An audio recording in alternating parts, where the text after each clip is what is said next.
I'm his Chain Reaction. You probably don't remember it, but... Oh my God! Yeah, Hello! Hey.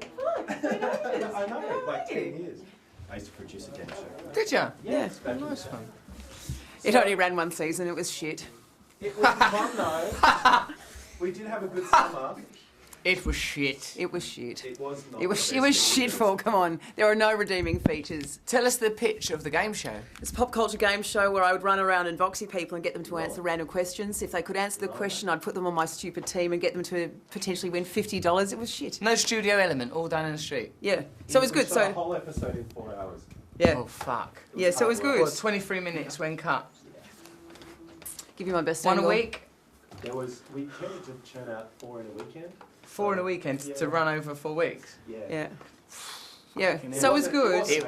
I mean, luckily it took advantage of my ability to just talk shit a lot. And we're recording. Great. And that's the start of the interview. Well, yeah, exactly. Taking advantage of your ability to talk shit a lot. A lot, yes. It's something that I should have a PhD in. Russel Brand, welcome to Melbourne. How are you finding it so far? I love it here. You love it? What do you love about it specifically? I like the garrulous nature of Australian people. I like that people are very sort of like low-key and relaxed and casual. The manager of the hotel is relaxed and casual. The way that people, like, when they know each other, are just very sort of convivial. It's sort of, I feel like some of the gas has been let out. Like, I'm used to being in England, things are a bit more of a higher pitch. Then in America, everyone's amped up and charged with sort of social networking. Here, everyone's a bit more, all right. I feel like if I lived here, it would be all right to occasionally take drugs. Yeah, I think that you'd be well supported here in that. Okay, Aldous Snow, the character, is apparently inspired by your previous well-publicised good boy persona now that we're hearing about. How much of this Aldous Snow character actually comes from the old Russell Brand? Loads of it. I mean, it's like I've done, you know, like a lot of the events that take place in the film are biographical, like some of the smuggling, some of the narcotic abuse and the whirling self-destruction. So there is a strong crossover. Mm-hmm. And we've been hearing how you have gone on the straight and narrow now. Is there anything of that old life that you miss? Not really. I mean, sort of, yeah, I suppose, like, if you're in a monogamous relationship, you can't, if you meet someone, think, oh, I wonder what it would be like to have sex with them, and then begin trying to have sex with them. Right. So we couldn't be trying to have sex with each other now, because monogamy is monogamy, right? Within monogamy, I'm not allowed to think, wow, it would be really interesting to see her naked. Yeah. Now let's begin the process of making that happen. Right. So is kissing cheating? Yes. Yeah. Any form of physical, yes, kissing is cheating. And thinking about kissing is cheating? I think you're allowed to do what you want with regards to your own mind. So you and Katie don't swap notes about what you're thinking when you're away from each other? We do, actually, yeah. Because you have a very liberal Twitter relationship. You don't seem to mind sharing the personal details of your life via Twitter. I mean, I don't put anything on there that's I consider personal, but like a sort of, yeah, I think you have a contrived facade that you share to achieve like the perception of intimacy, and then you have actual private stuff. So when you tweeted that you would like to plant the DNA, your DNA inside some Australian tummies, yeah, was that personal our or...? Queen's on your money, gonna put my genes in your tummy. I just thought that's a funny thing to say. But yeah, I wouldn't be allowed to actually put my genes in someone's tummy unless it was via ejaculating in someone's yoghurt. Fantastic. Okay, Would you like a yoghurt? Maybe next time. Almost maybe when we know each other a little better. 50% yoghurt. Okay, get him. There's over a pint. I made it myself. A lot went into that. Is there any more?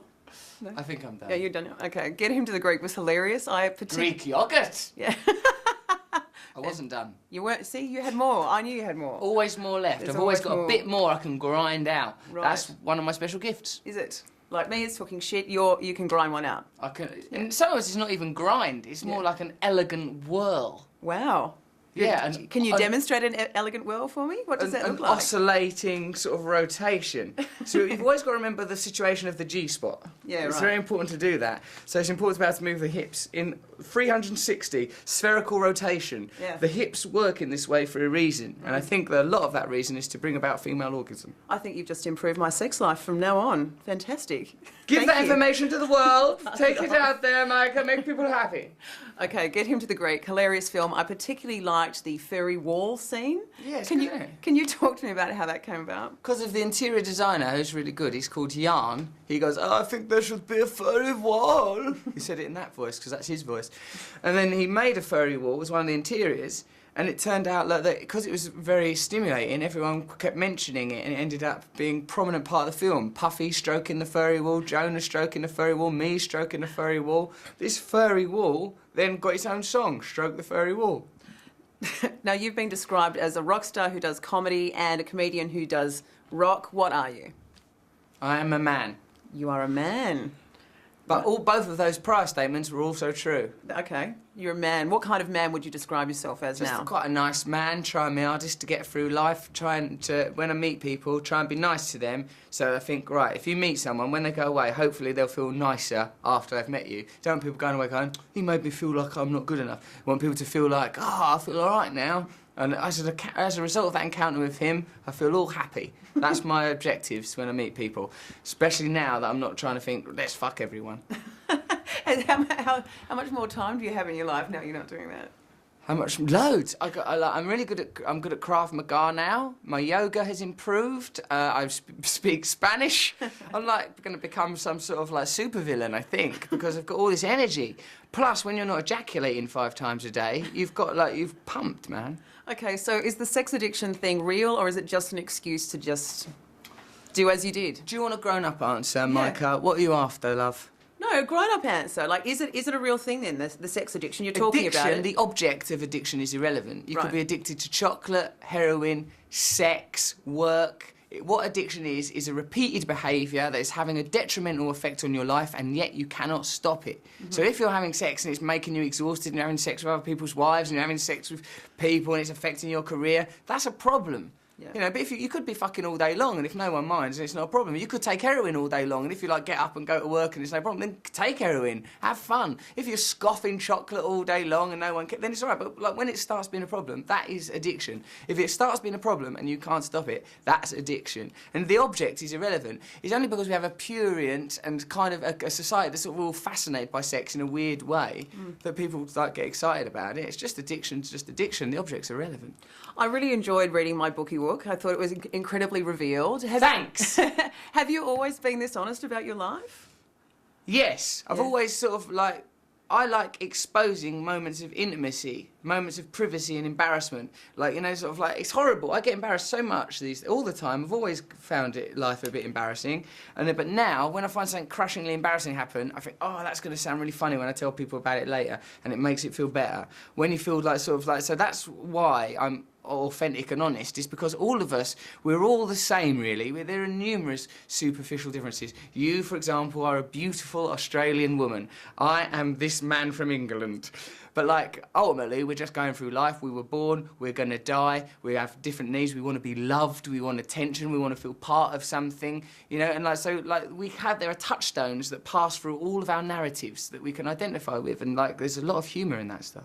I think it's unbelievably refreshing that you approach things that way. I think it's keeping a lot of people honest. Thank you. Look at your big, wide mouth. I have a large mouth. It's Incredible true. how you're put together. We're back at you. Thank you. Actually, my senior producer at the radio station was describing you to someone who wasn't as familiar with you and said that you were actually quite like me, but the male version.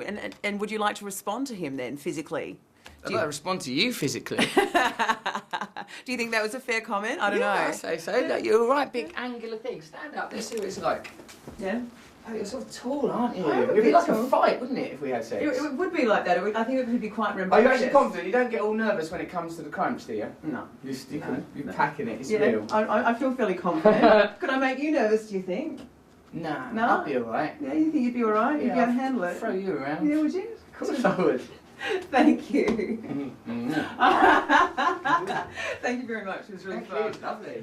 Okay. And you're self-wrapping as well, I love it. Yeah. Thanks, Mieke. That's easy. I know how to do a countdown. Thanks, Thank honey. you. So good to see you. Wait for your tapes. Okay. But that's that one done. And then we're